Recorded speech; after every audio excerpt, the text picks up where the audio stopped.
This is our project. It is actually a black line follower which follow black line. Line follower actually sends the line and run over it. This is how our IR sensor look like.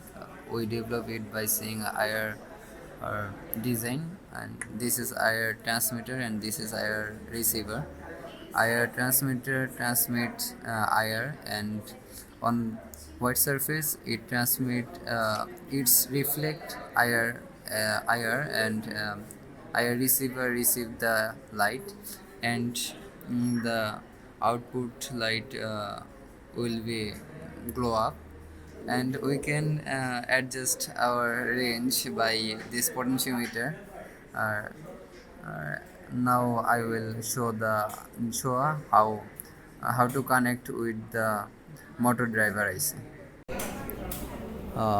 This is our L293D driver IC, and this is 7805 power modes, and we assume that this is our positive terminal and this is our negative terminal or ground terminal. From the power modes, this pin is connected with the output positive terminal, and the middle one is the ground, and we will input our voltage in this terminal, and for better voltage we connect a extra 9-volt battery in 8 terminal, and this is how our another others connection look like. Now I will show you how to connect the IR sensor and motor driver IC.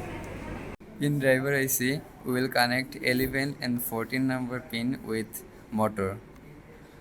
From driver IC's 15 pin, we will connect a pin with uh, our IR sensor's 7th number pin. And now I will connect the positive pin with IR positive pin, and a negative pin with IR negative pin.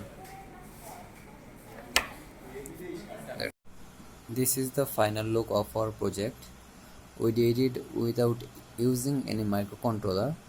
This robot is very low cost but very effective for various purposes.